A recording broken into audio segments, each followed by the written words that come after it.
All right, looks like we are live. We got Quincy here with us too. I see John. I wasn't See you, prepared for John. that. We got Quincy.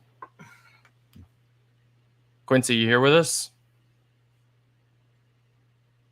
It's like it might be just me and you right now, John. All right, I'm here. I'm trying to get into Paris as we speak. Oh yeah, nice. And Well, looks like we lost Quincy. Well, we can kick this thing off though and get this thing going. And when Quincy gets back in, we'll just keep the conversation going. all right, So thank you, MetaBlocks, for inviting us to participate in this event, this Christmas, New Year's end of year event. Congratulations on you guys' launch.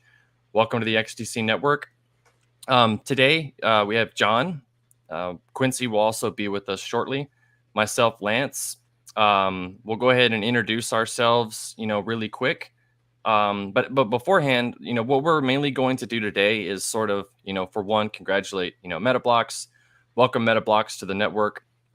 Obviously, we'll give a brief introduction to the network, just talk a little bit about, what the network is exactly, how the network operates, its capabilities. We'll dive into some use cases a little bit. As we're looking into the use cases, it will organically, make us, sort of look back on some of the things that have happened this past year. And then we'll talk a little bit about, what we can kind of look forward to next year. And then we'll also dive into XDC Communities initiatives, right? Which is focused around, developer community, working to, decentralize the network more, bring more developers onto the network. So we'll get into that mostly the second half of this panel today. So again, congratulations, MetaBlocks, on everything. Welcome to the XDC network. John, you want to go ahead and just opening comments, introduce yourself real quick, and then Quincy, you can go after. cool.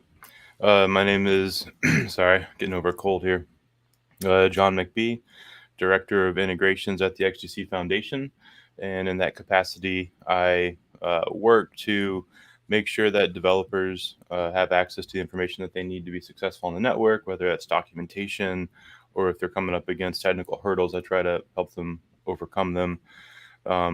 We focus on, engaging with developers through bounty programs, through hackathons, and really just trying to bring as many developers into our ecosystem as we can, so that when they build it on XDC, and just use that approach to grow our network. Awesome. Sounds good. Quincy, you want to go ahead and go real quick? Yeah. Hi, I'm Quincy. I'm a XDC ecosystem and community developer. I help out with other developers build on the network, whether that's a system with different EVM components or a system with being able to deploy and manage their applications on network, or just being able to give a helping hand to people migrating applications from other networks onto ours, as well as a host of other things like contribute XIPs and contribute to the ecosystem. And I also run a YouTube channel. So I have a influencer space where I tend to talk a lot about these topics also. Yeah, I think that's how a lot of people know you. Is with your YouTube channel. You got quite a good following on Twitter as well. So, I think we've done quite a few of these right across the ecosystem, especially lately. There's been a storm of AMAs going. There's a lot that's been going on this past year. So, but I still like to give everybody a chance to sort of introduce themselves, opening comments and stuff like that. So, I mean, what a quick year too, right? I mean, the year is just, it is already over. We're already wrapping up this year and looking forward to next year. And I guess, with all these, some AMAs and stuff going on and then sort of prepping for this event, it did make me look back over this past year already. And I guess every year we always say that, right? Like, man, the year went by so fast, but man, it seems like they just go by faster and faster.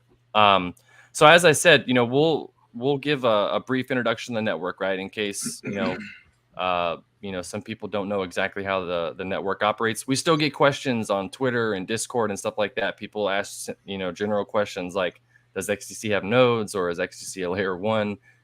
Is XDC, a layer 2 on Ethereum, stuff like that. So let's just go ahead and give a brief introduction, overview of the network. John, you want to go ahead and just do that, just briefly introduce, like what the network is, its capabilities, and we'll start there. Sure. Yep. So XDC network, it's enterprise grade, EVM compatible, layer 1 blockchain. It's a fork of Ethereum. And we have a delegated proof of stake consensus mechanism. And so while we are a fork of Ethereum, we've been proof of stake for the last 3 years. Mainnet went live in 2019. We have really interesting stats. So we can do 2,000 transactions per second with 2-second settlement time. Our fees are a fraction of a penny. And our energy consumption is 7,400 kilowatt hours, which is about the same as you would need to run a household for a year. So we're extremely energy efficient as well.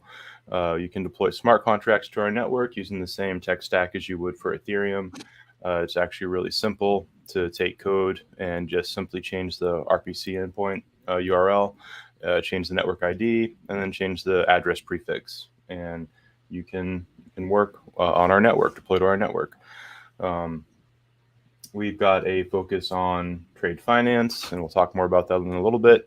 But when we say that we're enterprise ready, I think that what we mean is that we're a secure network with long operational history, and we're part of different professional networks focused on trade finance. And so we can plug right in. Yeah, exactly. I think that too. I like how you hit on the point, what does the enterprise ready mean, right? Well, okay, what are some things that enterprise is looking for, right? Reliability, XDC is focused on that. Security, it's got to be cost efficient, right? Energy efficient, it's got to scale. XDC obviously can do a lot of those things, but I like how you hit on the point too of sort of the relationships, right? That XDC is in, like with the ITFA, the Trade Finance Distribution Initiative, stuff like that. It seems that it is that there are, trade finance and some enterprise, level adopters, blockchain that are focused on XDC, especially around like tokenization and stuff like that. So we'll definitely get into that. I feel like if we want to do an introduction to the network, right, which is the focus on this, we have to do both. I mean, because it's open source, it's developers, there's the trade finance aspect. They're both two, huge pillars of the network. So we'll start with the trade finance aspect of it. But before we do that, Quincy, did you have any opening comments, just about the capabilities that, John went over for the network and what that means for, one, trade finance, right, and enterprise, people looking to build on blockchain, but also developers, right? Like, what does the XDC network's capabilities do for both of those? Yeah, so I think John did a really good job of outlining the technical details of our network and what sort of makes it special. And I think one thing that he touched on that I think is one of the biggest things that I think should be emphasized in blockchain is the type of environment that's being fostered. And the network is only as valuable as the type of engagement that is happening on that network. And having us focus on trade finance, as well as being able to take traditional assets and take traditional forms of, I guess you could say, trade, and being able to move that over onto these sort of networks to be able to have greater efficiency. And I think that's one of the biggest distinguishing factors that the XCC network has, because I feel like a good portion of the space is focused a lot on sensationalism, where here we're just focusing on being able to utilize the network for greater productivity of applications that would otherwise exist. And it's just Yeah. being able to move those traditional applications onto the blockchain to be more efficient, to have more participants, and to be able to engage with anybody in the world simply by having an internet connection. And that works great for trade, because then you're not limited by your brokers or by your limited pool of engagement. You're only limited by your access to the internet. Yeah. And, I think this question gets asked a lot, like what sets the XDC network apart, right? And I think, obviously the speed, scalability, right? The energy efficiency and all that stuff, right? But I feel like 3 or 4 years ago, that would have definitely have been like a big game changer. And it is, right? But now, that's like a necessity. Like you're not going to compete or anything if you have that. So there's a lot of other blockchains out there that are energy efficient, that can scale and all that stuff, right? So the thing that's going to set a lot of blockchains apart now, right, is the ecosystem, right, that's building on it, right, the participants, right, and XDC network has a big trade finance focus. So the participants that are on the network that are focused on that, and now with a lot of the stuff in like DeFi, and I think that's what we'll get to now, right? So we talked about the capabilities of the network, so we'll dive into the use cases, a little bit, and as we dive into these use cases, it will, like I said, organically make us look back sort of on this past like year and a half or so, because some of these use cases and people that are building on the network or institutions have come along in the past like year and a half or so, right? So the big ones that we really look at are like trade finance, tokenization. I think people look at XDC network a lot with tokenization, and tokenization plays a role even in the trade finance aspect of it as well, right? And then decentralized finance, and then after that we'll get into the developers. So in trade finance, let's talk about that specifically. So just to highlight a few, TradeTech is a big one, on the network that's doing some things around trade finance. We have the ITFA and the TFDI. TradeTech recently launched, Trada. And I think we'll see some more growth and development in 2023 around, those, specifically. But I think we'll see more in trade finance. But let's talk a little bit about TradeTech. That was sort of the big thing that happened, on the network this year with Trada. And I know, John, you wrote a really good article, right after that launch, really explaining, like what Trada is, right? Like what it means. It's not just this regular token that goes and gets listed on a, regular exchange and gets traded. It's a security token. You want to get into that just a little bit, kind of what that meant to the network, what it is and what it brings to the network. Definitely. Yeah. So as you mentioned, it is a security token, which makes it a little bit different than other XRC20s out there. It is an XRC20 as well. So this is a fungible token. Back in September of 2021, just, a little context, working with TradeTech on our network, TradeTech was the first to release a NFT backed by trade finance assets. And so back in September, that was kind of a proof of concept. Can we go and take trade finance assets and digitize them and use them to back NFTs and then sell those NFTs. And so that happened September 2021. Then this past July of 2022, Trade Tech, working with a company called XDC Tech, created this TRADA token, which is a security token on our network, and it's backed by trade finance assets. In this case, it's invoice factoring. And the way that invoice factoring works is, in global trade finance, is extremely complex. So I'm going to way oversimplify it, but you have exporters that manufacture goods in one country and importers that need those goods and want to buy them in a different country. And typically, to get the goods between countries, it takes a little bit of time to, ship them across the ocean. And so while the exporter spends all the money they need to put in to create the goods, then they submit, they go and they put them on the boat, they ship them. Then while they're in transit, both sides are just kind of waiting. And there are banks involved, there's insurance companies involved, there's inventory management companies involved, non-bank originators involved. It's an extremely complex process. But the point is the exporter can't get access to the funds until the importer receives them, signs off on them, and then it makes its way through the banks back to the exporter. So what invoice factoring does is it lets a middleman come and say, you know what, the exporter wants access to funds sooner, so we're going to buy those invoices from the exporter at a discount. And that lets the exporter have access to some capital so they can go and they can make their next batch of widgets. And once the shipment makes its way across and the importer signs off on it, the importer will pay that invoice off in full. And the yield generated from owning that invoice at a discount is, the full price minus the discount price. And so what XDC Tech is doing is they're buying invoices at a discount from exporters, and they're putting them into a basket, and they're letting this TRADA token represent tranches of that basket of invoices. Now, it's important to recognize that the TRADA token doesn't signify ownership of the trade finance asset. It really just signifies access to the yield generated by that asset. And so it's a security because you buy it with the expectation that you're going to earn that yield really through no work of your own, right? This is a big deal. It's heavily regulated. You have to go through a KYC process to onboard to be able to buy TRADA. And I really think that security tokens are a really big use case for blockchain moving forward. And so I think we're going to see a lot more of this.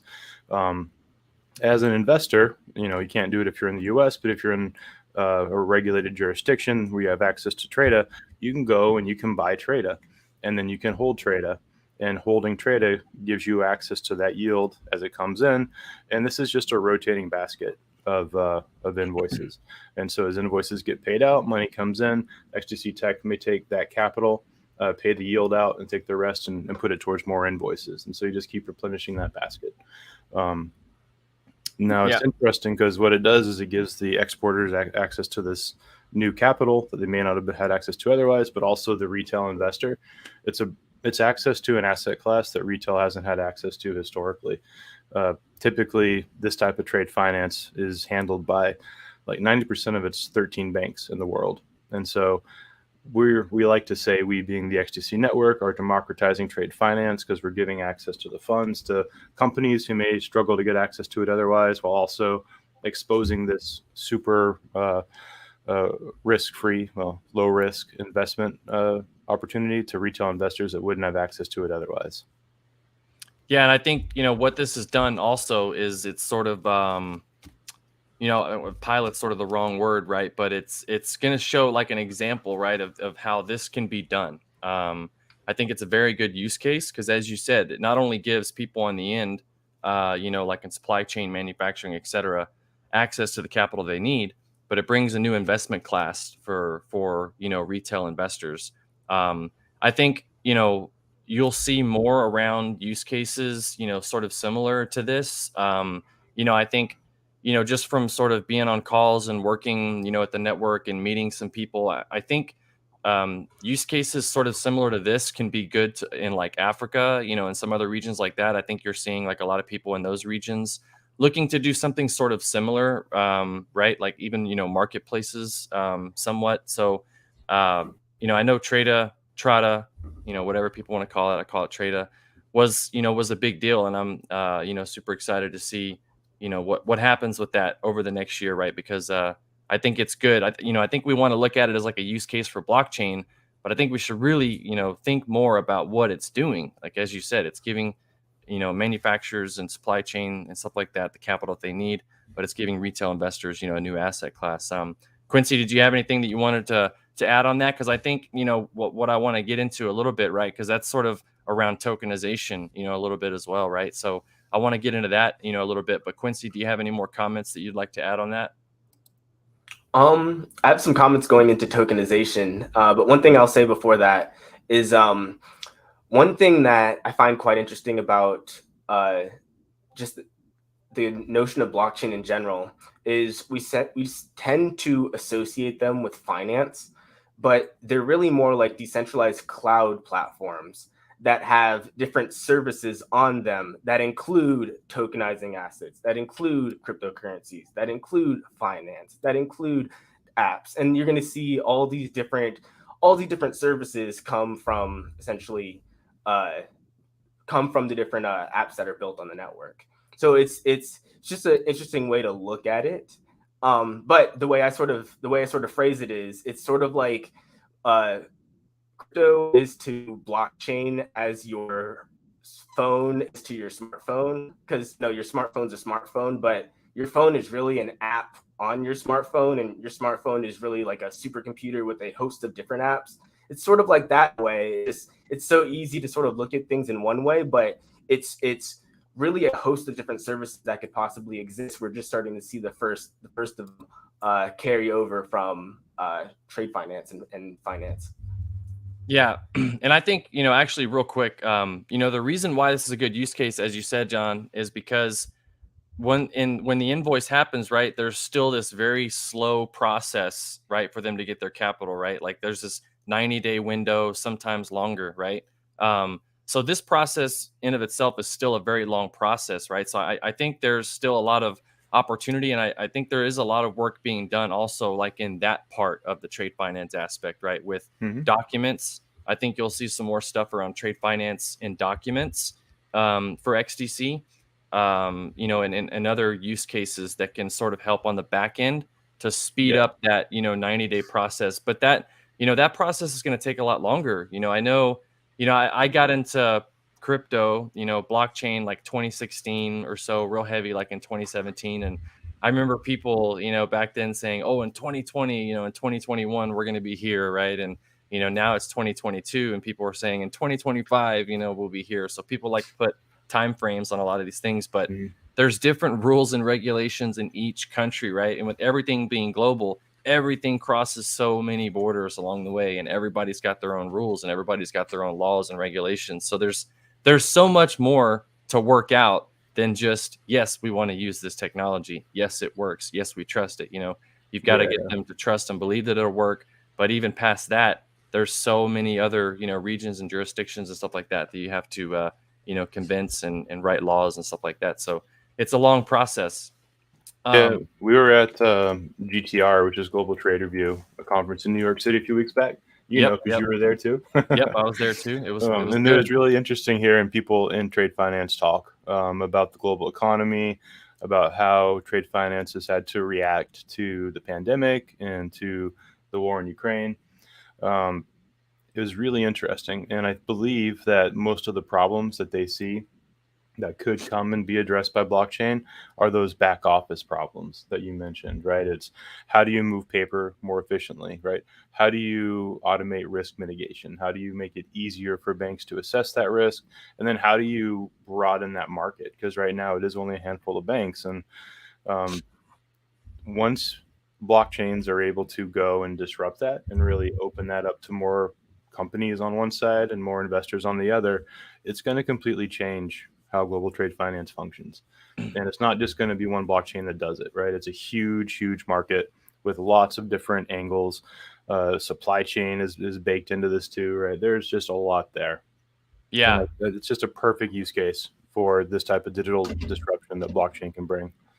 Yeah. And I remember, as I'm glad you bring that up, we were at that Global Trade Review conference, and the couple words that I kept hearing over and over and over again were like data and risk. Data and risk. I kept hearing those words, thrown around so much. And I like how you said, in trade finance, I think one thing that sort of put a hurdle on things, right, is like there's so much that happened within a couple of years. Like COVID happened, and then things started happening with the economy, and then the war in Ukraine happened, right? So there's been all these like major events that have caused the supply chain and trade finance industry to have to react, right, and try to react and get through a lot of these things. So there's been just so much that has been going on that has sort of put a hurdle in trying to get blockchain technology to go, right, because there's just been some very important things that a lot of these institutions and financial institutions have had to try to work through, right. So I'm glad you bring that up, because that was a good experience for me too, to really hear like boots on the ground, like the people that are really working like in trade and trade finance, and to Mhm. really hear like the stuff that they're facing and the problems that they're having. So that was a good experience for me as well to hear that. And I think it's important for us to continue to do that as well, right? Like if we want to really work in trade finance and try to bring blockchain adoption, we need to really understand like what they're working with and what they need, and the Mhm. problems that they're facing. And those are evolving, right? These things are evolving because the world is always changing. So their needs are evolving, right? So the way we approach these things needs to evolve as well. And I think continuing to attend events like these and work with people like this is very Mhm. important. Yeah, one last anecdote about that, and then we can move on. Because I doubt anybody gets as excited about trade finance as we do, right? I know, right? Um, one of the things that I thought was super interesting about that conference was in the keynote. One of the things that the speaker said was, 3 years ago we were talking about digitization and digitalization of documents, right? And today we're talking about inventory management. And we're not trade finance folk, but I think it was kind of an inside joke that that inventory management was just not even on the radar of important things 3 years ago for trade finance. But now, because of COVID and supply chain issues, inventory management's the name of the game. That's all they were talking about, right? And so, to your point, we do need to keep a presence at these conferences so that we can stay abreast of the technical challenges that they care about most, and then we can talk to them about solutions. And in our case, inventory management on a blockchain makes perfect sense. And so it's a new vector that we may not have. When I say we, me and you, right, and Quincy may not have been aware of, but we can go and we can have those conversations from a technical point of view. And that's what it takes. This is going to be a slow process because trade finance is an extremely, extremely old industry. We're talking centuries old. And so changing that takes time. The fact, like you said, that it crosses borders and that the rules and the regs are different across each border, it makes everything take time. But I do see momentum, and I do see, the ship heading in the right direction. So, Yep. Yep, definitely. Yeah, I'm glad. We there was a lot to talk about on this subject, right? So, trade finance is a big deal for XTC, obviously, and we got a couple more things that I want to get into real quick, but we've got like a little over a half hour or so left in this, and I want to get into XTC community and sort of the developer community initiatives, but and I guess we hit on tokenization a little bit, with Trada. There's some things coming that people or the community is familiar with, in Fluent DAO, the stable coin. It's like a bank led stable coin. It's going to be something that's new on the network that's just getting started. Stasis, with their Your stable coin is something that's already on the network. As far as tokenization as well, there's Comtech Gold with digital gold as well.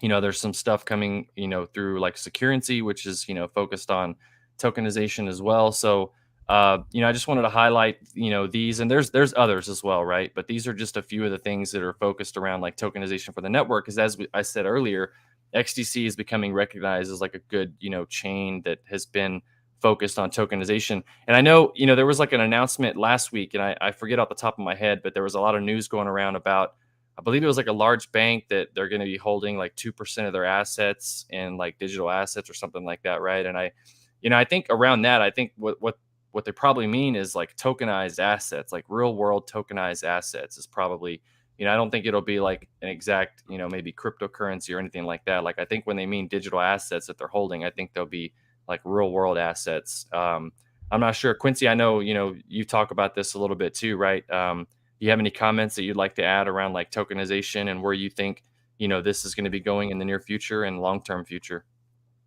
Yeah. So one of the biggest things on tokenization, and sort of why I commented on like why these networks are decentralized computing networks or decentralized cloud compute networks, is that tokenization allows for different financial institutions to be able to engage with each other, like I said, simply through an internet connection, and they no longer need to garner their own trade partners to engage with. Now, when you tokenize an object or a asset on the network, you can now exchange that asset with anybody on the network, whether it's through a marketplace, whether it's through a DEX, whatever it may be. Where in traditional finance, you would technically have brokers or banks or some sort of on ramp to be able to have access to those different participants. So being able to tokenize assets and sort of what you were saying before with like the banks potentially holding a percentage of their assets in tokens, what they're doing is just taking assets that they otherwise would already have and they're putting it on a network that gives them more access to gives them further access to more parties that they otherwise wouldn't be privy to. And like I said, it's just because you have access to the assets over the internet rather than potentially having to be in the same jurisdiction or having to essentially be trade partners or having some sort of connection or sharing a broker or whatever it may be. And this essentially allows for big and small institutions to participate with anybody and everybody all throughout the world. Now, obviously, there's going to be, the regulations and what type of different jurisdictions are going to do for their regulations, and that comes into play. But at a base level, it allows for the free exchange of assets over the internet with minimal friction. Where before you would have all these different parties trying to engage assets through each other and custodying them through each other and passing them along, and each individual institution would have its own database that would keep track of its assets, and they would have redundancies and would have to do a lot to make sure they pass that information over. All of that is essentially quelled with being able to use decentralized networks to be able to tokenize and exchange these assets rather than the traditional means. Yeah, and I think one of the things also is right. It makes it frictionless. It makes real world assets easily transferable. Right, quickly, easily, giving them access. Also, like in the instance of Trada, right, where it's giving retail investors access to real world assets, right. So I think, and then also it allows real world assets to participate in a larger ecosystem as well, right. Like I think eventually we'll see like these marketplaces where there'll be more like regulated real world assets that can sort of interchange with each other, right. Like for instance, let's look at Comtech Gold, right. With Comtech Gold now being on the XDC network, you have real gold, right, like on chain, that can interact with other XRC20 tokens and other tokens, right, in the XDC ecosystem. So you have real gold on the chain that can interact with other projects on the network, right. And you can gold for liquidity or whatever it is that you want to use. So that's just a small example, but I think you'll see more like real world assets around tokenization, and it allows them to participate in these larger ecosystems and gives retail investors access, which then also gives on the back end more capital to people that are using tokenized assets as well. And real quick, I just want to cover DeFi a little bit too, because we got into trade finance and that's been a big focus for XDC, but I think there's been, a growing ecosystem around DeFi also on XDC. I think, we're starting to see an increase in, volume or I'm sorry, value, locked up value on XDC and value around decentralized finance. There's things like XSwap, Globiance, or some other things that are coming onto the network as well. There's a recent integration with like Ice Cream Swap. And I know there's other things around DeFi that are coming that aren't necessarily like the traditional DeFi that maybe we're used to, like the DEX or something like that. But I think we'll see more growth around decentralized finance that are around like real world use cases. I think we'll see a growth in that. But I think there's been a good growth around DeFi, this past year, and I think we'll see an increase in that. I'm not sure if you guys have any comments on that. Real quick before we move on to XDC community and more of the building aspect. Just something on DeFi real quick. You guys have any closing comments on that? Yeah, one thing I wanted to say lastly on DeFi is I think DeFi is primarily going to be used as a means for different entities to extend liquidity to each other. And what I mean by this is you see this with the dexes. And if you, let's say you're a traditional exchange or an institution or whatever, and you need access to, X amount of dollars or X amount of liquidity and whatever asset, I think you're going to see DeFi tools be primarily used as an extension for liquidity. And I think you're going to see marketplaces used as such too. And in a way, they'll be the marketplace to connect all the marketplaces.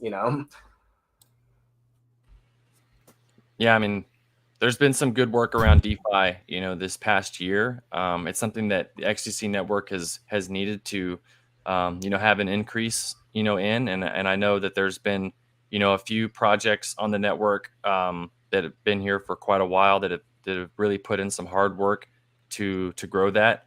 And I think without them, it wouldn't have attracted some other, use cases around DeFi or other people willing to integrate, into the XDC network to try to increase more, value locked and stuff like that on the XDC network. So, yeah, I think let's go ahead and move on. We got like 25 minutes or so. I really want to get into, XDC community and then, how to get started building on the network. We'll talk a little bit about, developer community. Let's see. So yeah, let's go ahead and get into that, John.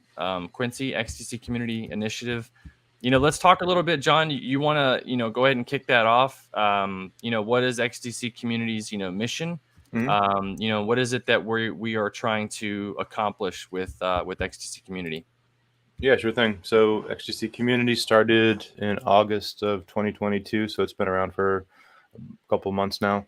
And the main focus of XGC Community is to enable growth in the number of developers on our network. And we do that through doing a couple different things. One is a focus on decentralization. And so I think Quincy mentioned XIPs a little bit back in this discussion, but XIPs are XDC network improvement proposals. And what they allow is basically they give the power to any developer to come and put together a proposal on an update or a change or a bug fix to the network. And that's extremely important. It's important for developers looking to build to know that they have that ability to come and impact the network in a positive way, because that may support their business use case, or it may just be a feeling of security knowing that there is a decentralized process for governing the source code for the protocol. And that's true for industry adoption too. When industry comes and evaluates different blockchains, they want to be able to know that there are processes in place for making sure that things continue to operate and operate in a decentralized way. So it's important. We also try to engage developers through bounties. A big focus through the bounty program was to bring new developers to our network. And so over the past couple months, we've been running bounties focused on engaging with devs to build technical content that would allow other devs to come be successful on the network.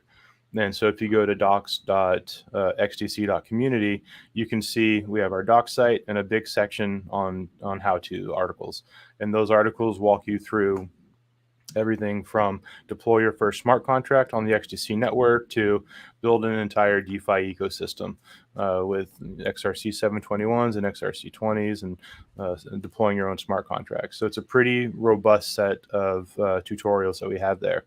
And they're aimed at not only bringing devs over, but letting people who haven't developed in the past come and just kind of see how easy it is to get started and be successful.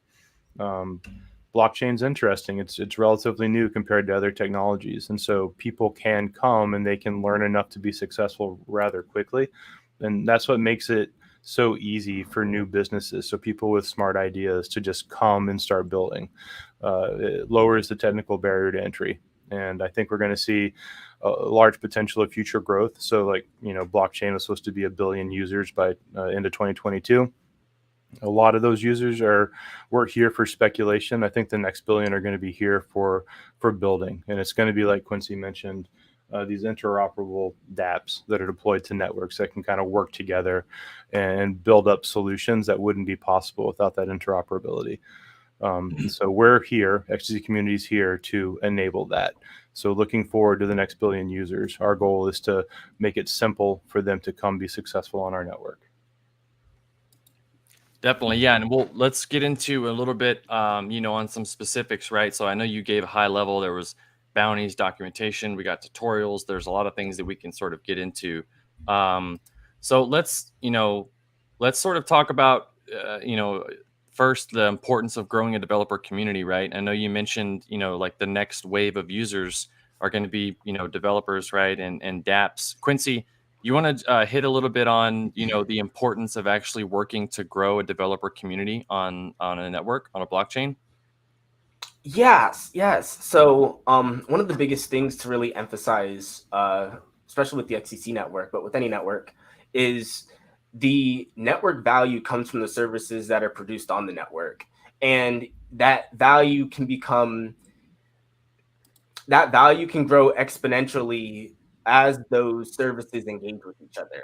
And it's sort of a Metcalfe effect, where if you have one service on a network, yeah, you have the value of that single service, and that's nice. But if you had 1,000 services and at least each one of those services interacted with another service, well, now you're getting this complex array of different services that you're now able to engage with, and you're able to get more value the sum of all services because of that engagement and because of the things that you're able to do. And being able to foster developer community in order to build those applications that are able to be pillar applications that people can use and engage with, but also have other applications utilize their services. You essentially need a well-rounded and rich developer community to continue building the services for users and constantly servicing users. Because that's where the true value is. It's the users use the network and being able to, and it's no different than users using any other app. We can essentially just see the demand for the network tangibly just in the value of the token because people are demanding the use of the network in the form of using the services. But being able to foster that community where services can be created in the first place and really being able to drive up that engagement is in my opinion critical to the sustainability of any network. Right, and I think for, to really understand, like, what are the needs, right? Like, what needs to happen? What are the problems? What are things that are lacking? Right? What are the improvements that need to happen? A lot of these things are figured out by trial and error in a way, right? And I think, like if you look at Ethereum, for instance, I know people always ask like, oh, Ethereum has a lot of high fees, and stuff like that. Like, why do people still use it? And it's like, well, reason people are still using is because it has a huge developer community, right? Like a lot of people have been using it and that's what they're comfortable using. And through that process of them actually utilizing that network, they've developed, EIPs, they've developed, a lot of tools and a lot of needs that developers need to, work and build on that chain, right? And people say, I know it's EVM compatible with XCC. Why can't they just migrate over? And it's like, well, that's what people or developers for the most part have been used to using, right? And I think to get more over here to Ethereum, we need to sort of foster that community and get more to start building and get used to building on the network, right? And I think, some of the ways that can happen is through, like the XIP process. And I know, John, you hit on that a little bit. But can we just dive into a little bit about, why we wanted to start that process and why it was important that XIP process was adopted? Yeah, definitely. I want to say one thing first on the last topic, then we move to XIPs. I think one thing that's interesting is so blockchain, this new technology, is really accessible to pretty much anybody who wants to just come play with it, but it's also pretty immature. And so it's another reason it's important to keep growing the number of developers, is because the number of developers are going to push the technology forward more quickly. And so the more people building, the faster the technological improvements come. We want those technological improvements to come on our network. And so I think the future that Quincy's talking about is really cool, but you can see that there are certain things that probably need to be built first. Like there's going to be interoperability concerns between chains. Like how do we actually remove the risk from the interoperability, moving value between chains? That's a big problem today. I think for mass adoption, two problems need to be figured out. One is how do you deploy an entire solution to a chain? And by that, I mean, I don't want to deploy a front end AWS. I want to deploy the entire solution to a chain, so the whole thing's actually decentralized. Not possible right now, as far as I know, but that's something people will figure out, and that's going to really make this technology more powerful. Access to the value, like I think a big hurdle to adoption right now is the fact that you have to take this risk of managing your own wallet, where managing wallets is not that simple. And people who've been in crypto for 10 years will still send a test transaction before they send the actual one. Yeah, that's a sign that this is never going to work, right? Yeah. Yeah. And so there's some big problems that we just live with that need to be addressed. And those are going to get addressed through people building. The mass adoption is going to come from the developers pushing the technology forward enough for everybody else to get interested. It's not going to be the other way. I don't think we're ever going to see my parents banging on the door saying, I want a more accessible crypto wallet. They just don't care, right? But as soon as there's an application that warrants them caring, that's when they'll want to come play. So developers are what's going to move this entire industry forward. And so we want them building on our network so that we're always at the cutting edge. I think it's important. Definitely. Yeah. XIPs. All right. So XIPs are necessary. They're a prerequisite for the success of a network, right? So we talked about how it's XDC network improvement proposal. We forked ours from Ethereum. Ethereum forked their EIP process from Bitcoin. Bitcoin forked theirs from Python. There's a long provenance here of needing this type of process. And the main purpose of the XIP is to democratize access to changes to the core protocol, right? Anybody who uses our network should be empowered to go and make a formal suggestion on ways to fix issues or introduce new features on the core protocol. That has to be there. It's there for any chain that takes themselves seriously. And so the XIP process is that for the XDC network. So not only does it give people the ability to go and suggest these proposals, but it also documents every single one. It documents discussions around each one. And so at any point in time, you can go and you can look at pull requests, and whether they were accepted and merged into the XIP repository or not, there's going to be documentation there forever where people can go and see why decisions were made, whose opinions mattered, what were people saying. And that's important because right now, to date, when improvements have been rolled out to the XDC network, it's been very opaque as to why those improvements were made, how they were made, how they were tested, what the rollout process was.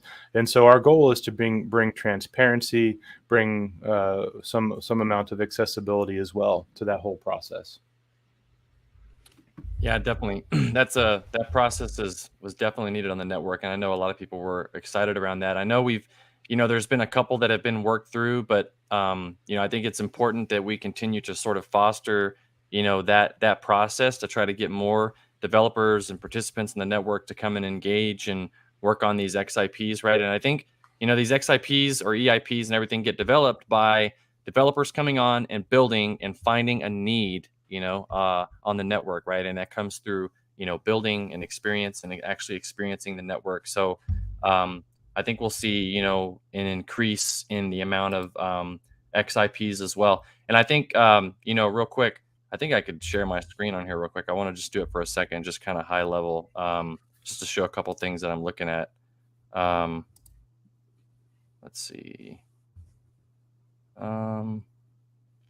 Actually, I've never done it on here. So I think what I'll do is I'll put the links out for everybody, right? But, I want to get into, documentation, right? And I think, at first it's like, well, why was there docs on XinFin? And then there was docs, XDC Foundation docs, and why this? And I think, the reason was because we needed, sort of a centralized, the bad word, right? But I mean it in a way like a place that everybody can go and then everybody can contribute, right? So now people can go to the XDC community GitHub, right? And then they can actually propose changes and work on documentation, right? And we needed a place that developers in the community can all go to help and contribute with this documentation.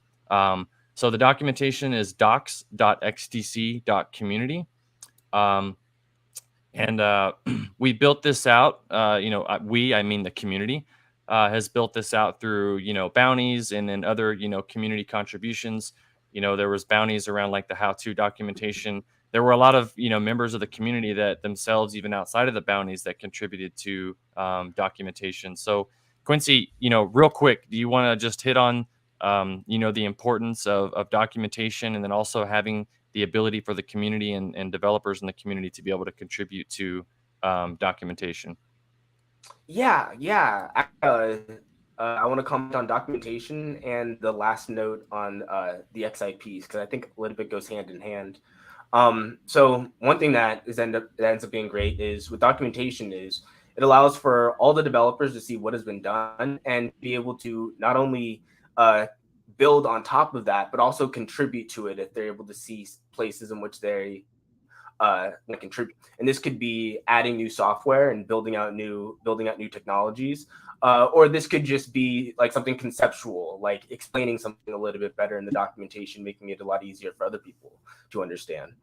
Now, one thing that I think is really great, especially with how we do our sort of our open source process, is, and this goes for the XIP, if somebody has a good idea for something, they have a chance of being able to propose it. It's able to go through the broader consensus process within the community. And now that one good idea can be adopted by the community, making it easier on everybody in the community, whether it's pushing through a new XIP and adopting a new type of standard, or whether it's a new type of explanation for a project or a new type of explanation for a token standard or whatever. It just makes it easier for everybody now to have that understanding that's been presented.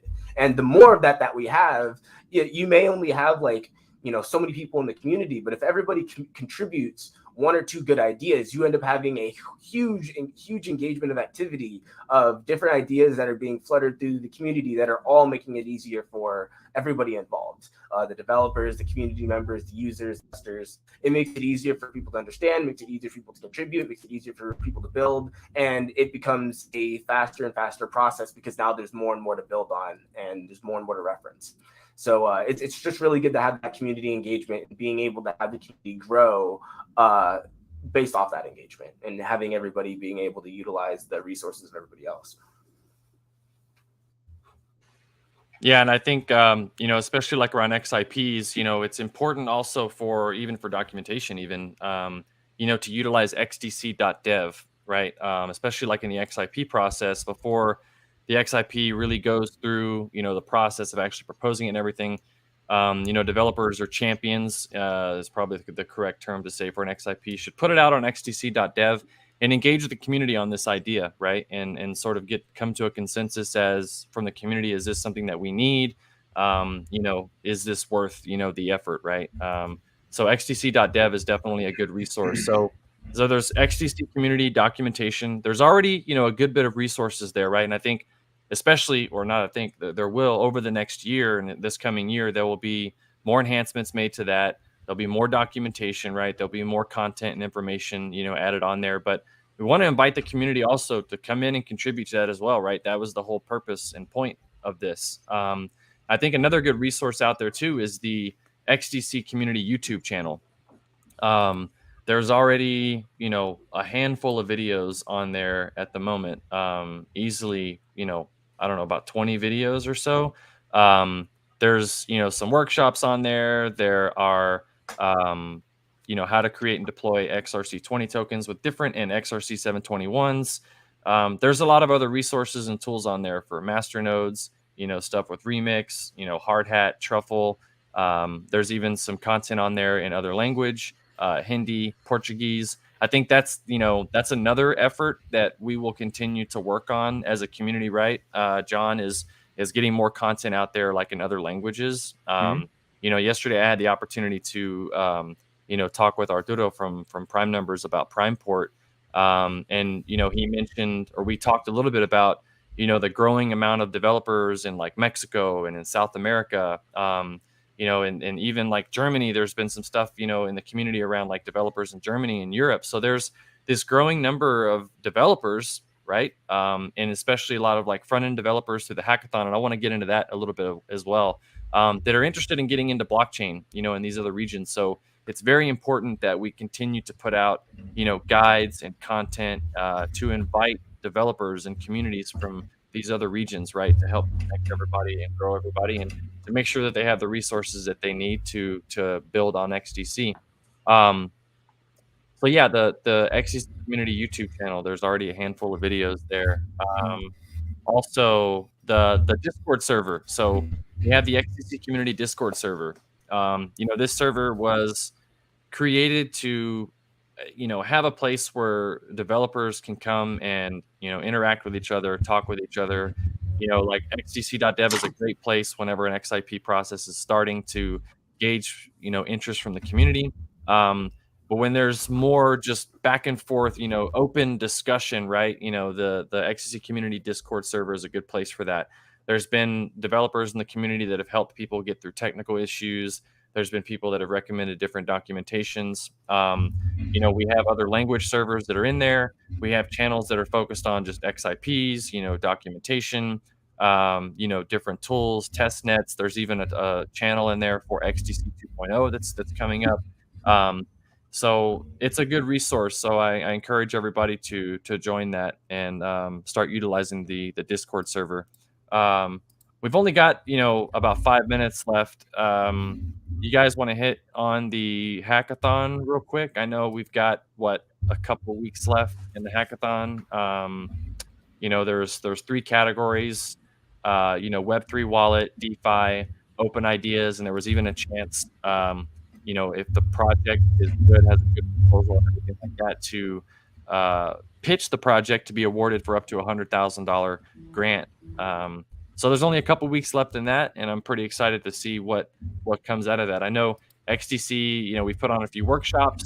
The community hackathon itself has been pretty engaged with XDC. Like if you look in the hackathon Discord, even on the events and AMAs that we've done, even from feedback that we've got, from people that are sort of running the hackathon and participating in the hackathon, that the XDC community has been one of the most engaged ones participating in that hackathon. So definitely looking forward to see what comes out of that.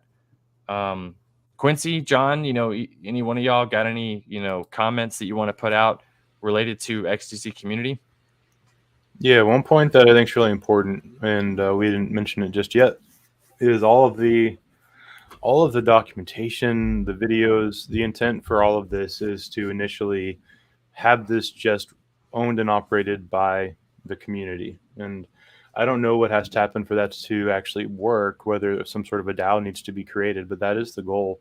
You'll see, XDC community. So I personally have been working with a team to build a voting dApp, a very simple voting dApp, and eventually that'll be operated by XDC community. And long term, the goal is to have the actual community come together and own this documentation, own the voting dApp or other infrastructure type dApps that get created, own the YouTube channel, and keep this all going. If you look at xrpl.org, for example, that's a really nice doc site for the XRP community, where community members have come together to kind of curate and maintain it. That's where I want to see us going too. And so I see our stewardship of XDC community, as an entity right now, is just being there to bootstrap it and to get it going. The long-term goal is for the entire community to have some ownership over this. I think it's really important, for all the reasons we've already spoke about, to the continued growth of the network, and that this particular thing continues to receive focus and care and maintenance.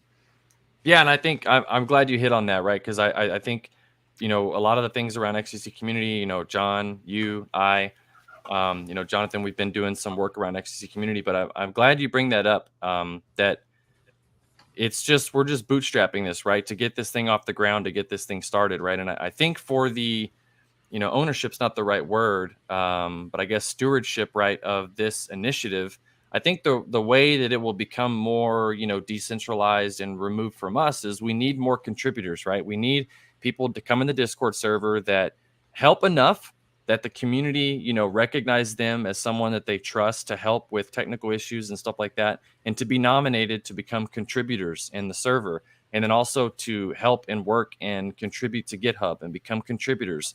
become XIP editors, right? I think we need the amount of XIP editors to exceed the amount, beyond you and then the XIP editors that are there now. We need the amount of contributors to exceed, us and the contributors that are in there now. I think those are a couple of the first steps, in my opinion, that need to happen to begin that process of us being removed from it more. And I think the reason it's called XDC community is because it should be a representation of the community, right? And we're just trying to get that off the ground and get that started. But we need more, developers to come in and contribute, more community members to come in and contribute and help champion, this initiative. So very good point, and I'm glad you bring that up. We're going to go ahead and just close this up. Quincy, you have any closing comments before we wrap this up? One last thing I wanted to say about just the community and just XDC community and everything in general is that adoption is determined by the developers, and those developers and the value added to the network is going to be grown off of the users. So the more developers, the more users, the more demand, the more adoption. And it's a really build focus, but that's sort of like why we're here. We're here to be build focused and to see genuine adoption and genuine growth and sustainability on the network. So yeah, that's just the last little comment I wanted to say for this. Definitely. Yeah. And I want to congratulate again MetaBlocks on everything. Thank you for having us. I just want to point out there's a couple weeks left in the hackathon. The Build of the Future hackathon. It's docs.xdc community. There's the XDC community GitHub. Just look it up in GitHub. There's the XDC community YouTube channel. There's also XDC community on Twitter at XDC_community. There's information on there around a lot of these resources that I mentioned, and also for the Discord server. So again, thank you MetaBlocks for having us. And it was good talking with you guys. Yeah, thank you. Thank you, Lance. Thank you, MetaBlocks. Thank you, Quincy. Thanks, everyone. Thank you.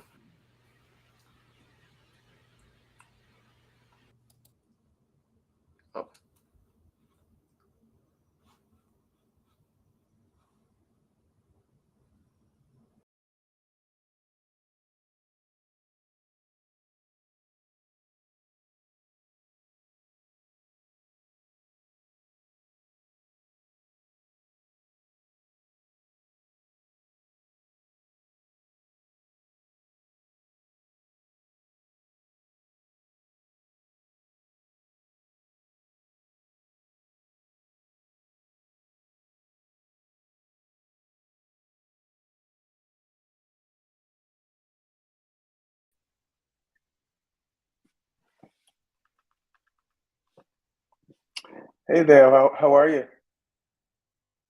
Well, I can see your lips moving, but I can't hear you. So let me get my volume going. I apologize. Let me make sure my volume isn't being blocked. What's going on here?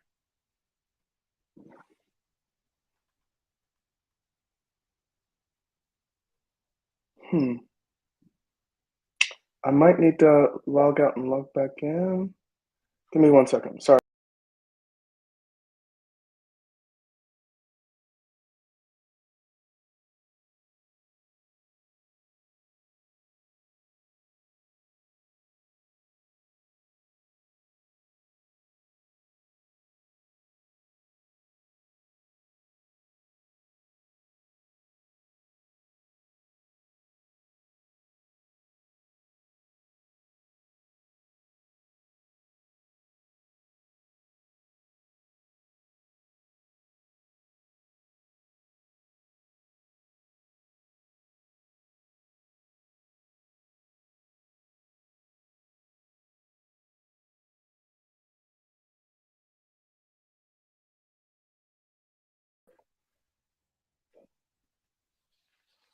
There we go. Okay, I can see your mouth moving, but for some reason my audio isn't working. Can you hear me? Oh no. Going to my settings. Let me see if I can just put it on my computer.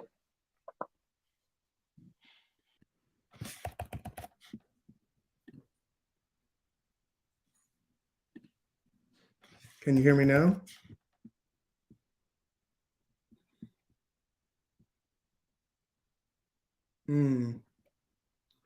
Yeah, so sorry, my audio is just not coming through for some reason. I'm gonna take these out.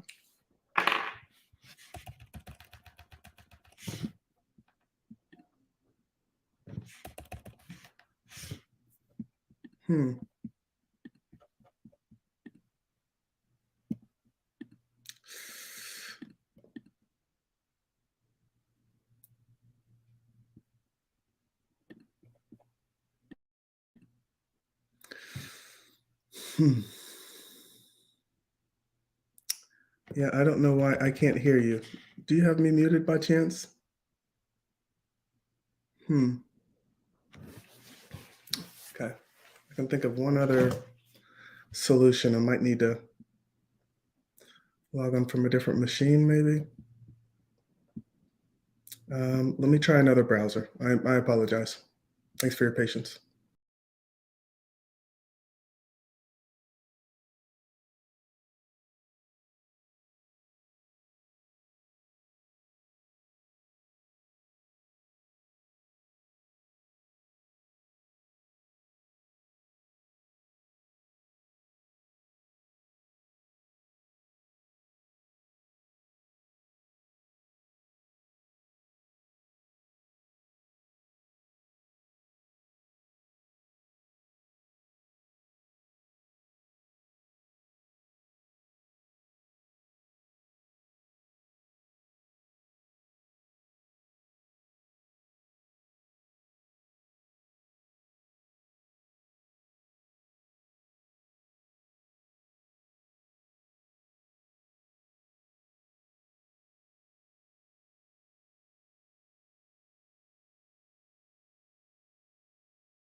Hello?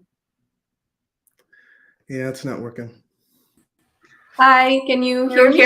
Yeah, I can hear you. Thank goodness. Okay, great. Yeah, so it was my browser. Yeah, I switched from the Chrome to the Brave browser, and that worked for me for some reason. So thanks for your patience. How are you No today? worries. So maybe everyone, welcome to the panel. The next one session that we have, great thanks to Lance, John, and Quincy for such an amazing session on XDC network, how to join, and a lot of information. And the next round, we have Trey. And maybe a little bit about me, and then he can introduce himself. I find Trey's, he approached me with one of his very interesting project called OnXDC. He's the founder of OnXDC. And it was quite interesting that he owns a portfolio of blockchain projects on XDC and is very passionate about, activating the NFT community in the XDC. And us as a metaverse, and we also have our own NFT marketplace and displays in the metaverse world, we thought it's quite a sync to, collaborate with OnXDC and maybe be one of the projects on you. And let me not take much further and give you the stage to introduce yourself. Yeah, thank you so much. One, I thank you for accepting my initial outreach. Yeah, I've been watching you build on the XDC network, and everyone's been really excited about the metaverse. So thank you for all the work, the hard work you've been putting in behind the scenes, kind of as a fellow builder. A little bit about my background. I've been working for really dynamic technology companies for the last 15 years. And I've always been focused on early stage technology companies. And I've had various roles from in go-to-market strategy. So sales roles, partnership roles, just revenue generating roles. And technology, the firms that I worked for were always focused on interoperability because we're in healthcare. So that's the perspective that I brought into healthcare, into the blockchain space. When I started an NFT project, and I noticed that the NFT space is really siloed. You have people that build collections like exclusively on XDC, and then maybe another project that builds exclusively on Ethereum, and so on.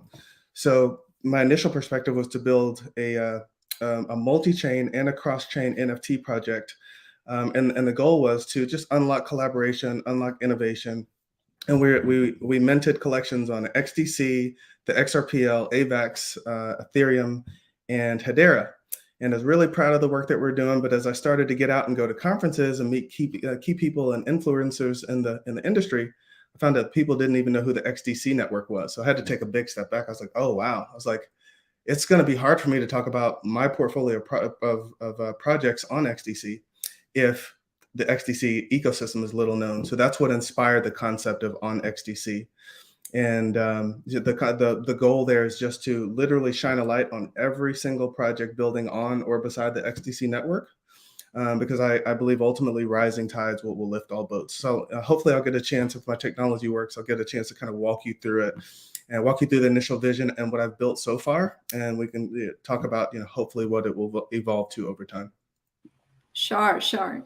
And maybe talking more centric on the XDC project, just thinking about what was the concept, and what with this platform, what are you trying to bring in? What's your vision and idea behind it? Maybe let's hear about it on detail a bit more. Yeah. So one of the healthcare tech companies that I've worked for, it centralized and personalized the employee benefits experience. So, when you work for an employer, you have medical benefits, you have dental benefits, you have vision, you have 401k, you have all of these different things that you have access to. But you typically have to go to all of these different places to access them. So you got to go to your Blue Cross Blue Shield website to access your medical insurance. You got to go to Delta Dental to access your vision card. You got to log into Charles Schwab to access your 401k. So you have to keep all these usernames and passwords. Well, in that experience, I helped grow that business rapidly. What we did was we brought all of the benefits an employee enrolled in into one app, and just centralized and personalized experience, and it grew exponentially. So that's my goal for on XDC right now. So you have people who may be familiar with Impel and Fluent Finance, but they've never heard of Travala or MetaBlocks. You have really passionate developers who are going after bounties and posting documents and doing things, but they've never heard of maybe the Masternode projects or the NFT projects. So my goal is, if I put everything in the same place and shine a light on everyone, and I'm able to interview people like yourself and say, hey, Mega, what inspired you to start MetaBlocks? And we blast that out to the ecosystem. Well, then they can know like what inspired you, and that might inspire someone else to build a project. I like one of the final things Quincy just said is, hey, it's the builders that are really going to bring people to the network. But I'm really hoping to create a kind of a cross-pollination effect where, you just get everyone talking about different ideas. And I think that's how really special things are created. Yeah, sounds really interesting, and absolutely hats off to the effort and the vision. So would you like to share, maybe let's try out the technology again. Let's try to share, your amazing platform. Yeah, I really hope this works. Let me see. I've been working really hard on it, so it'd be really cool to share with the community. Can you see it? Yes. Okay, cool. Yeah, perfect. So this is version 1. So I've been working behind the scenes on this for probably 3.5 months. I had a chance to go to the final DC United game in DC and meet, a number of the folks from the XDC team, and I kind of started introducing the concept of this idea, and it was well received. So I just started working on this. This is probably about the 14th or 15th iteration of it, but really proud of how far we've come so far. Eventually, every project building on or beside the XDC network will be listed here. So these are just some of the folks that were top of mind when we were in the building phase when I was working with my developers. But what I want to be able to point out here is I want people who might be interested in maybe the ISO 20022. That's a hot topic across all of crypto right now. So maybe they're searching for those types of projects and they come across Impel, but when they come across Impel, they see all of these other projects here. So I want to highlight what Fluent Finance is doing with the US Plus stablecoin. I want to get people introduced to the concept of what TradeTech is doing to remove the friction in trade finance and tokenizing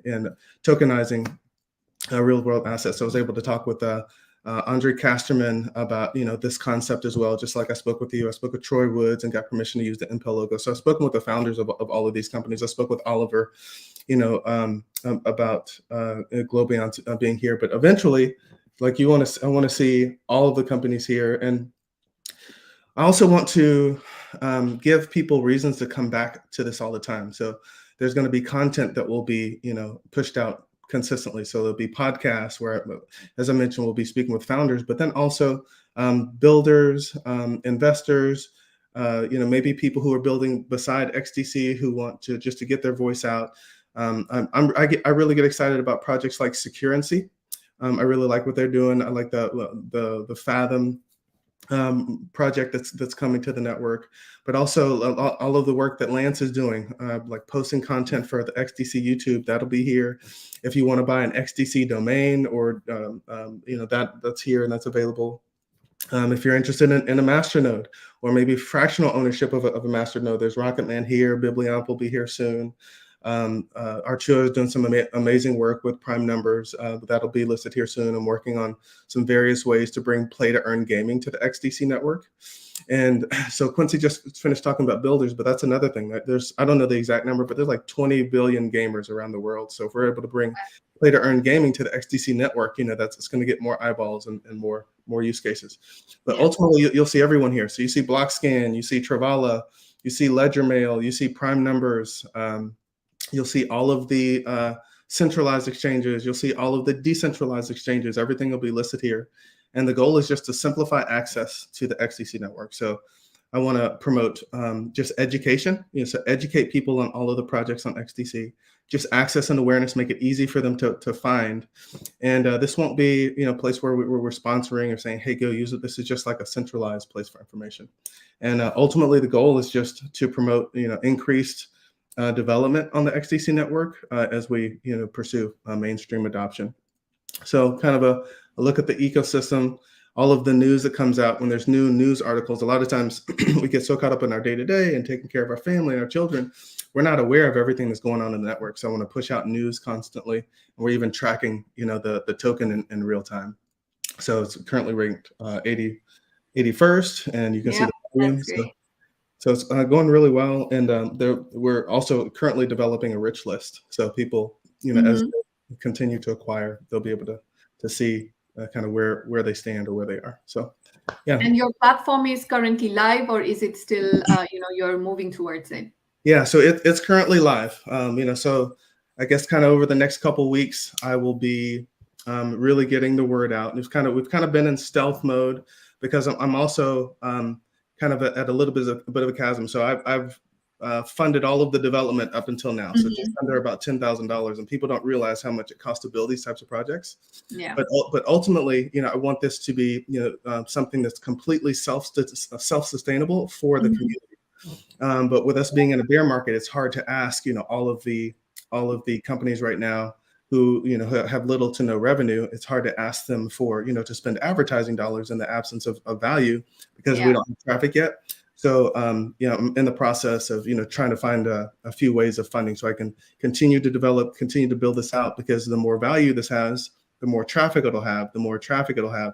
I'll be able to ask I'll be able to find different funding mechanisms for it to be self-sustainable.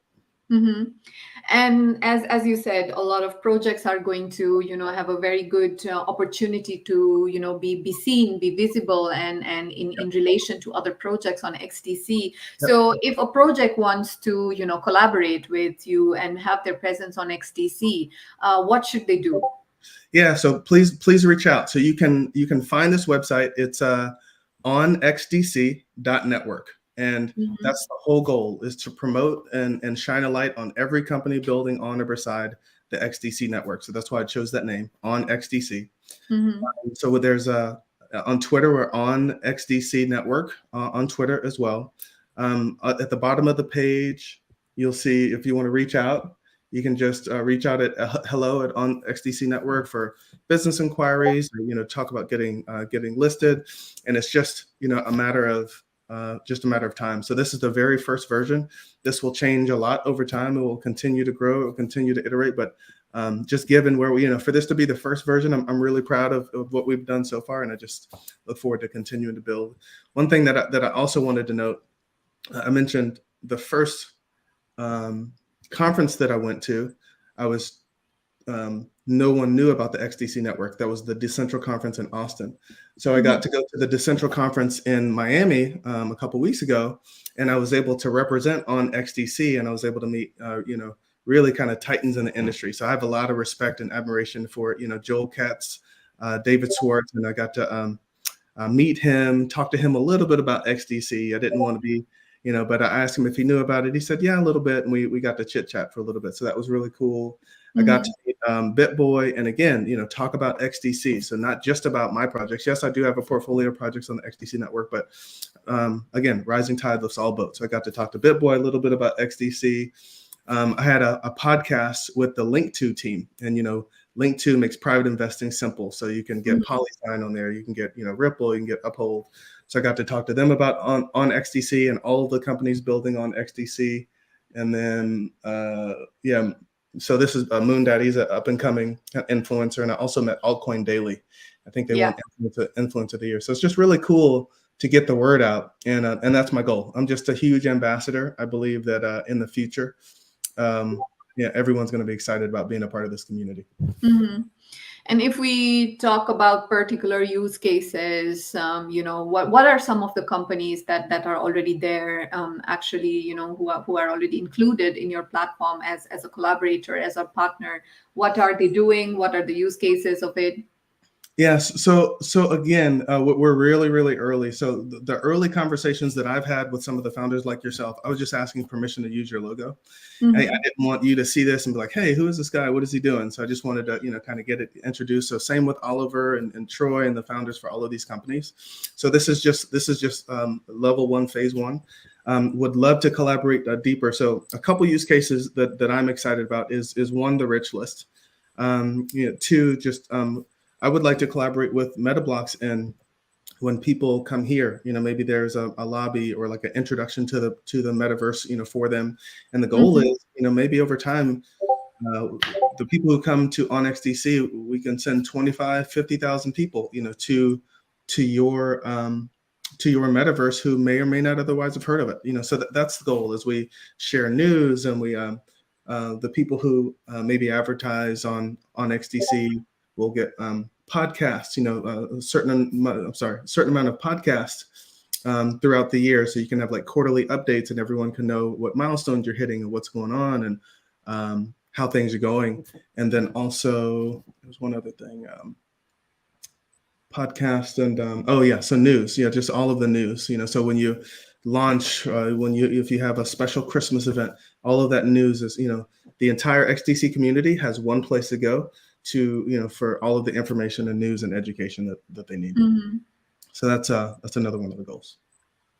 Yeah. I think we have covered a lot about, and thank you so much for, joining in and introducing your amazing project. I hope and wish you all the success, because I think it's for the benefit of all of us on XDC, building different projects and trying to, collaborate with each other to make our whole project success and XDC successful. And maybe before we end this, please let us know, like, what are the things you would like to share more, if you would like. Yeah, so just some of the things that I'm excited about is just being a part of the XDC community. I think we have probably the most well-educated community. The folks in the XDC network, even from the investors on the retail side, especially the builders, just really smart, bright individuals. So I'm hoping this can be kind of a virtual community where we can bring all of those people together and share ideas, unlock collaboration, unlock innovation, and just help the community grow as rapidly as possible as we pursue mainstream adoption as an ecosystem. Yeah, definitely, definitely. I think with this vision, thank you so much, Trey, for joining us for this launch. And as much as we're really excited, do try to, get into our metaverse as well. We also have a following performance coming in with one of a great artists that we have in collaboration with. And yeah, wish you a really good day. I mean, thank you so much for joining in early in the morning for you, though it's quite late for us now. But thank you so much. And yeah, do let us know how we could collaborate. And we are all ears for collaboration. And yeah, thank you so much. Will do. Thank you. Have a great day. Thank you. Bye now. Bye.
Namaste. I wish to express my excitement for joining you all here and now from my kaleidoscopic dimension to celebrate such an auspicious day. We are blessed with each other's presence. Aho.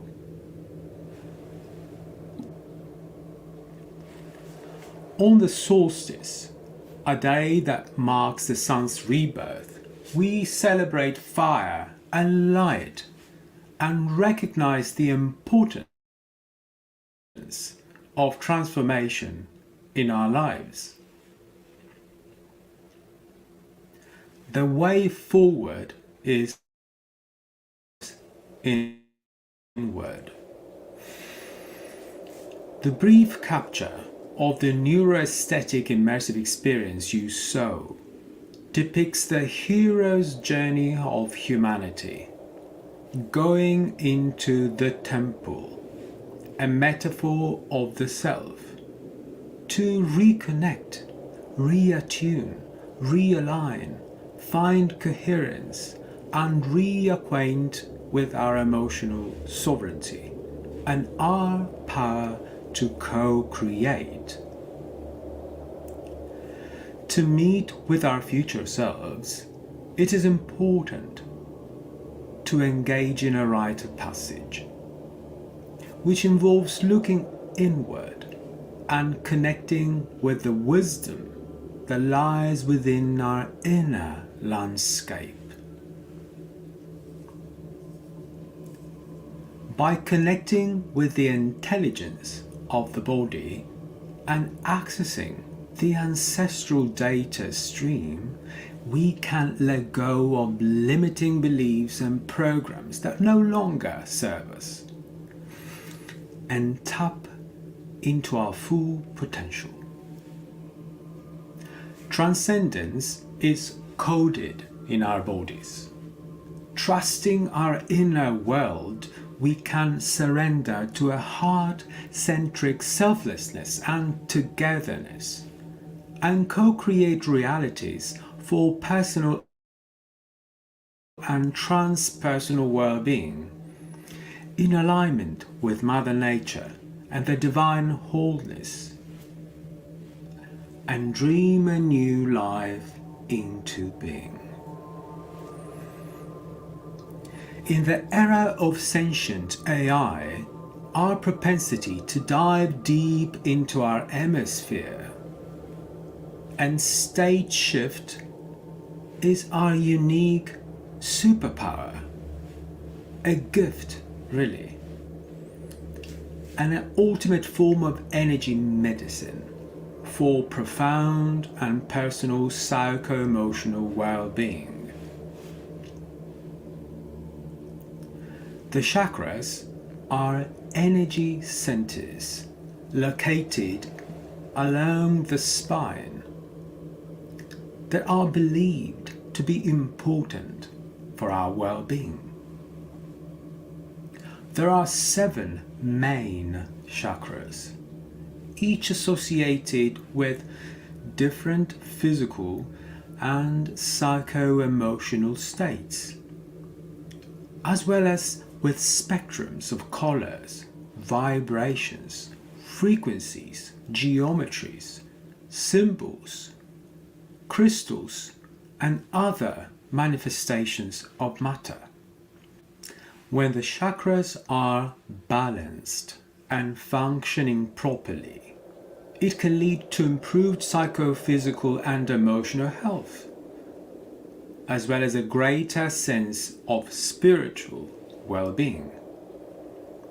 Techniques like meditation, breathwork, yoga, sound healing, shamanic journeying, crystal therapy, and many others can help balance the chakras.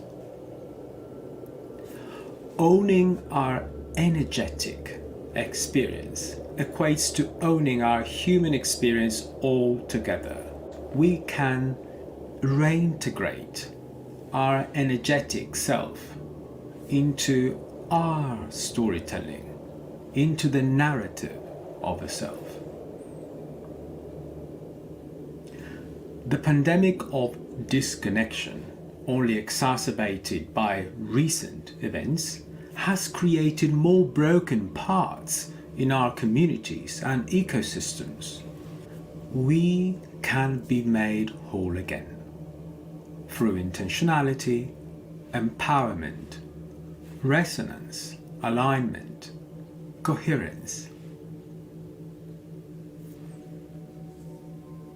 Imagine your chakras as portals into your emotional sphere, where you can embrace and understand your emotions. And it is my wish that we all begin or continue to envision and live our lives as a ceremony of reconnection with the innermost self and others. Such and other themes are reflected in the biodigital psychosomatic journeys I create. The spirit of my words is imbued in immersive experiences I tag as metadelics or metaverse psychedelics, which bring the process of ancestral plant medicine into virtual spaces, allowing anyone to access its benefits. These virtual worlds and experiences use neuroaesthetic stimuli to create strong alterations in perception and help participants experience enhanced states, mystical experiences, emotional breakthroughs, and a sense of interconnectedness. I designed the virtual temple immersive experiences for the Burning Man community as a perceptual environment, eliciting an intersubjective, self-transcendent experience, mirroring the transformative hero's journey we live through our somas, our bodies, our temples. The virtual temple is a digital twin of the inner self, a metaphor of our inner landscape rich with ancestral data accessible through shamanic journeying, meditation, chakra alignment, and shadow work to connect with the ineffable. We exist beyond our local presence and share our essential energetic quality with every living and non-living entity, while visible and invisible dimensions coexist and collide. Every individual act of creation is an expression of the energy of the divine consciousness, rippling and expanding through us. When we trust our inner world, we are sovereign to co-create realities attuned with the divine wholeness that thrives through our emotional expression in our unified, vibrant heart space. In the virtual ceremonial journey, immersed in entraining beta-theta binaural soundscapes imbued with Icaros and rhythms of the rainforest, fostering alignment, coherence, and resonance, we call in the powers of the medicine wheel. And through our chakras, we realign energetically with our emotional sphere to experience the power of befriending our shadows and co-creating through radical expression.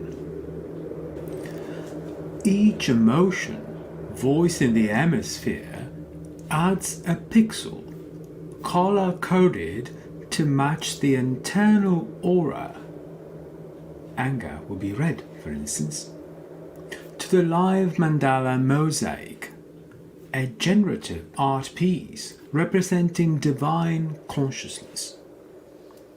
As participants sit around the sacred fire of togetherness for the temple burn, the cathartic flames activate the vibrations and sounds of the pixel scholars to create a symphony, reconnecting humans with their divine origins.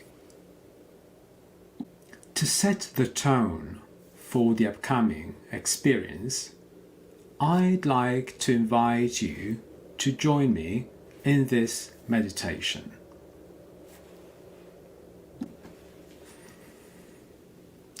I invite you to sit or lay down in a comfortable position, maybe on the floor, on a chair, or on a bed. If you are sitting, allow your hip bones to be firmly and comfortably grounded. Maybe place a pillow to accommodate your tailbone.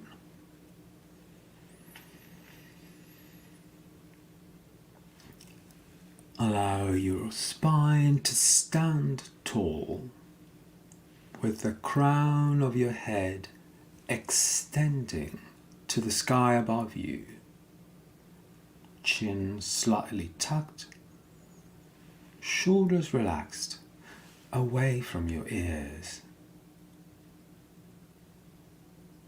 And if it feels comfortable, please place one hand on your belly and one hand on your heart.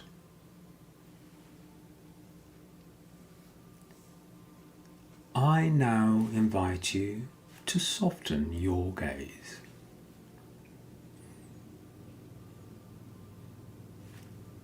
You have the agency to bring your eyelids to close gently, or watch the screen with a soft gaze. You are free to choose. This is your ceremony into the self.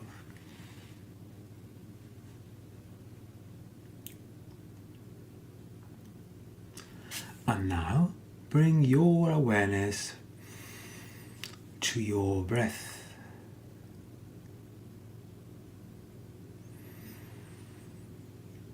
Notice how it moves in and out of your body. As you inhale, are you noticing your breath expanding your chest, or maybe dropping into your belly?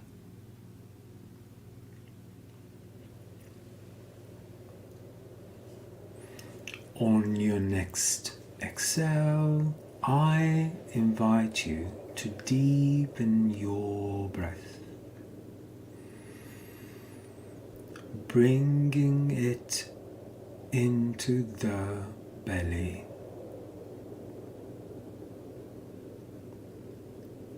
Feel the lift of your belly and the expansion of your ribs on your inhalations. Notice the slight compression of your ribs and the drop of your belly as you exhale.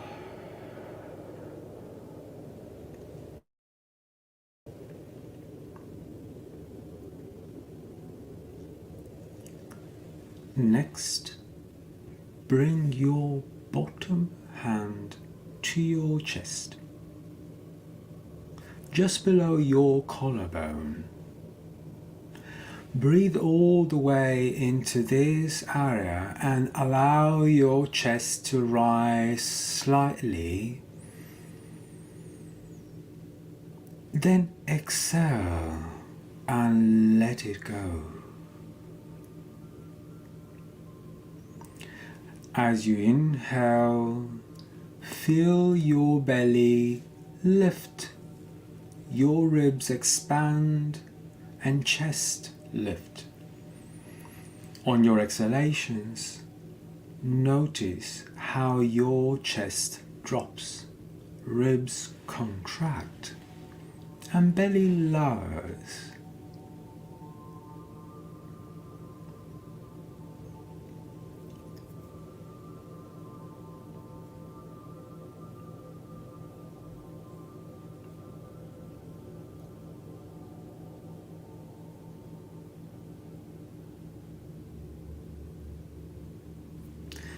If you would like, you can release your arms to the sides, focusing on your breath. Inhaling and exhaling fully at your own pace. Expansion of the inhale,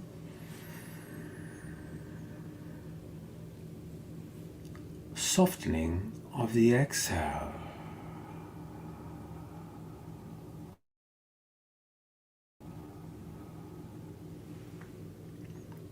Landing you in the here and now.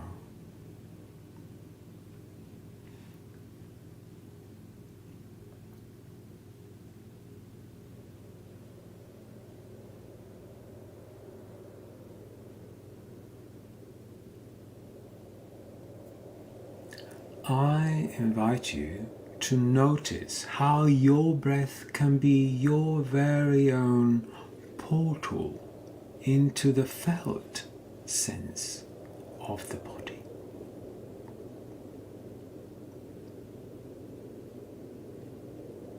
Notice the sensations in front of the body.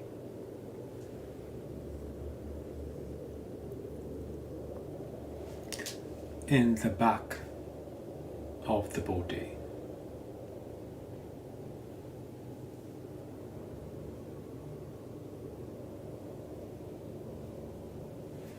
And on the inside.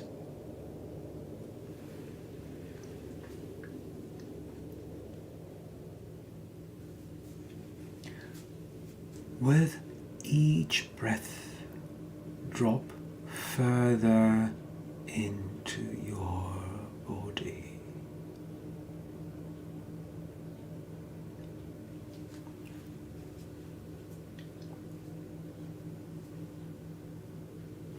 What sensations are coming up?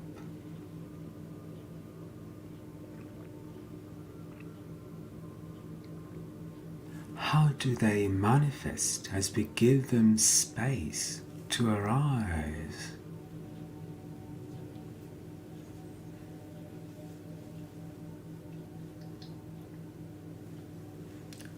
Notice these sensations with equanimity,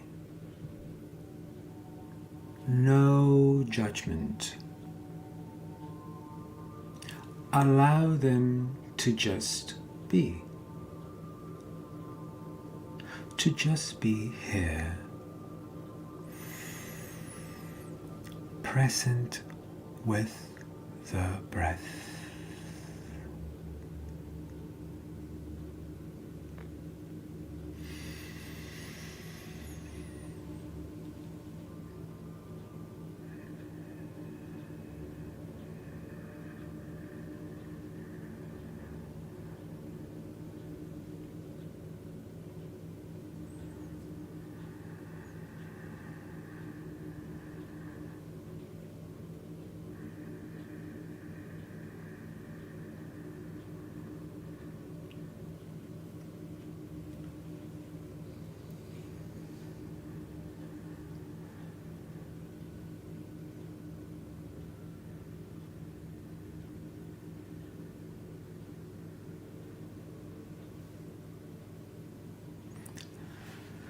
Now I invite you to notice the nature of the sensations in your body. Do they have a size? Are they big? Are they small? Are they colored? Are they red or orange or yellow? Maybe green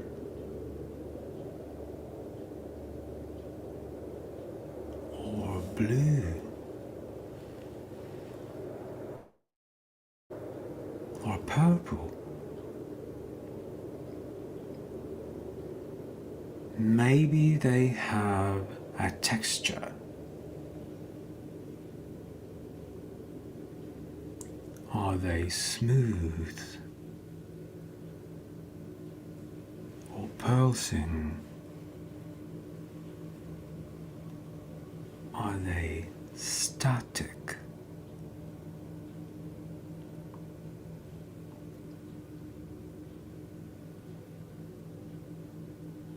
Do they have a shape?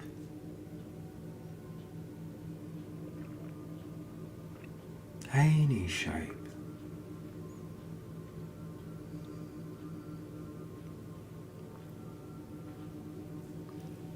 I invite you to notice how they move across your body.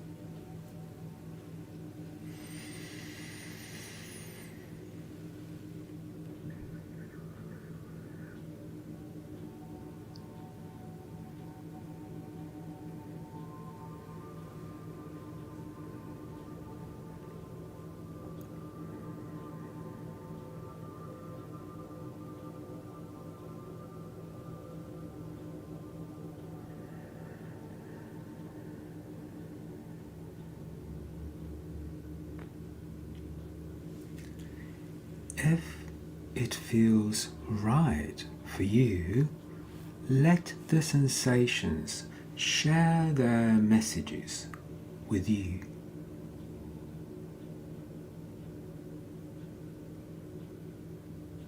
Whatever comes up, see if you're open to receive such messages.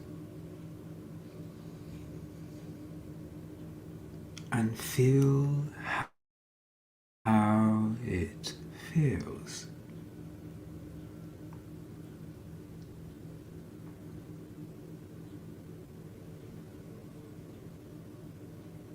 Which parts of you are naturally emerging in your sensational cosmos?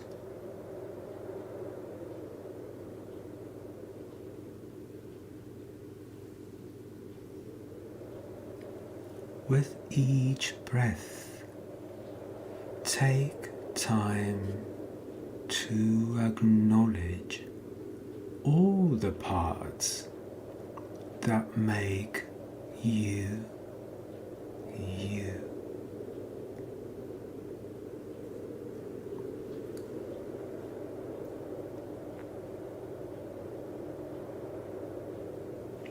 And if it feels right for you, join me in calling in the support from the power archetypes.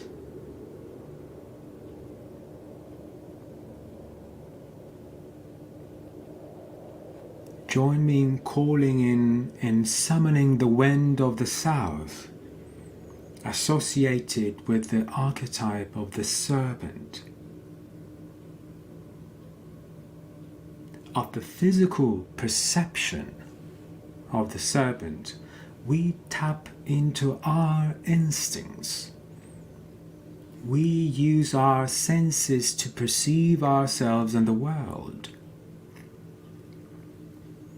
The serpent leads us to shed our personal shadows, our past, and the stories that prevent us from moving forward.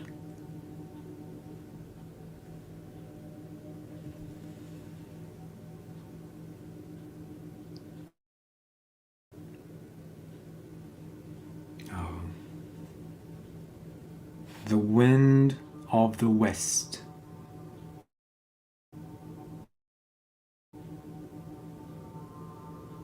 The jaguar. Of the mental and emotional perception of the jaguar, we are influenced by our thoughts. We recognize that the mind interprets our reality. The jaguar shows us how to transcend all belief systems, ideas, and emotions in order to break free from negative feelings and transform darkness into light.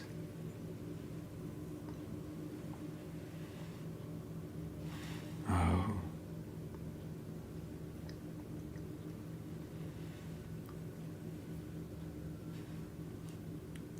The wind of the north, the hummingbird. At the soul perception of the hummingbird, we perceive all of our experiences as a part of an epic and magnificent journey. The hummingbird guides us on a soul journey, tasting the sweet nectar of life, embracing love, harmony, beauty, and joy in every aspect of our flight. Oh.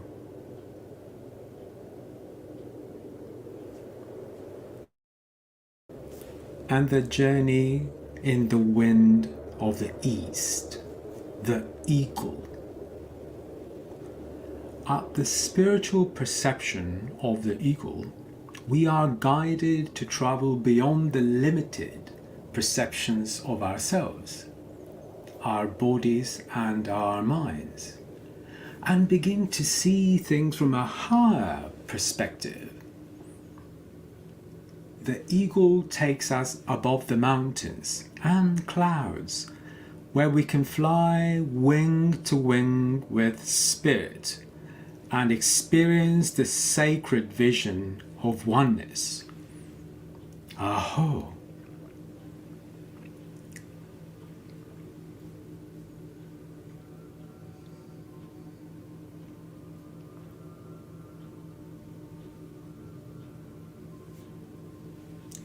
And with each breath, let's reconnect with the teachers, the ancestors and lineages, the elders of the tribes, the wisdoms of the indigenous cultures, and the energy of the plant world.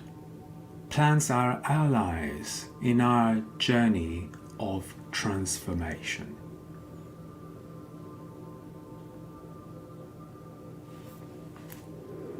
With each breath, feel the presence of nature.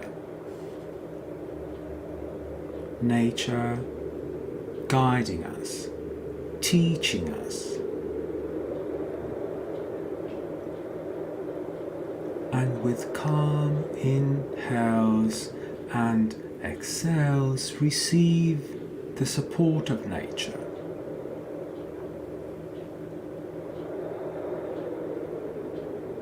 I invite you to connect with reverence and respect with every aspect of nature, and offer her our gratitude for the wisdom that she is bringing into our lives.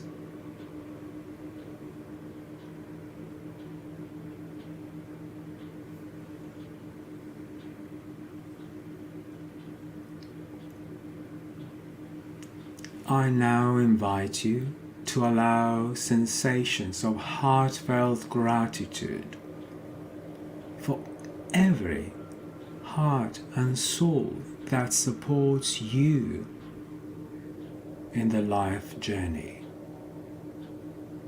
whether they exist in a physical form or multidimensionally. Allow all vibrations to attune with yours in a collective space.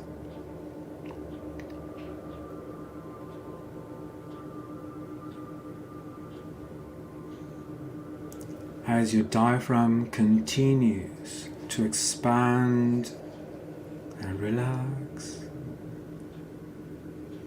drawing more energy into your heart,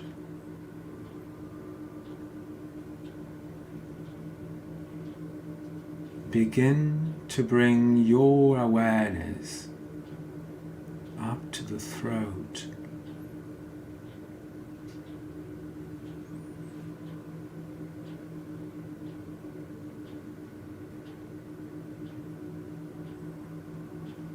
And your brain.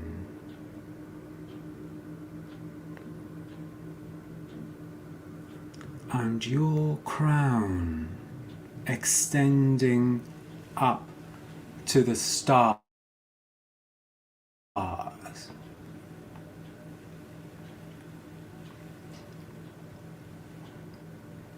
And to bring this meditation a sense of completion, you may want to bring your palms together.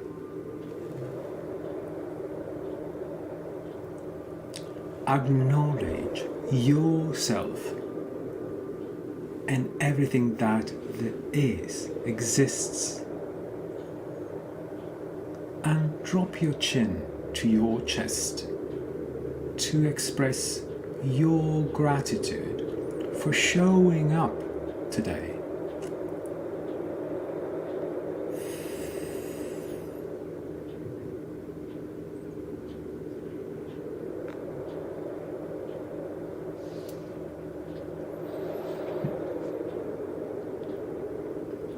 And when you're ready, in your own time, slowly open your eyes.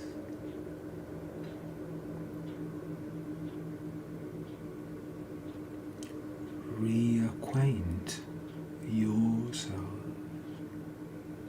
with your surroundings.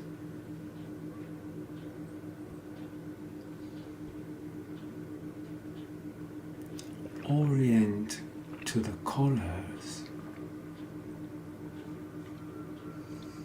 and sensations that you receive.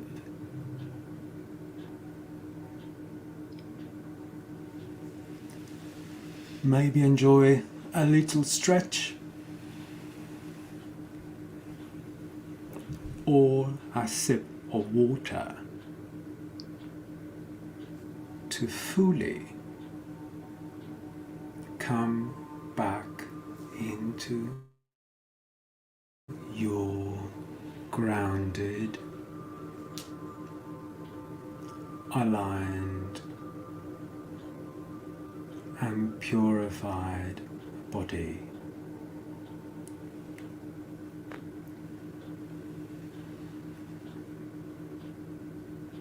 Namaste.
to regain your soul. I love you a todos I nós. love you. Que esse ano leve os tempos I'm difíceis embora, que traga um novo horizonte, muita paz, amor, conhecimento. appreciation for the new beautiful experiences that are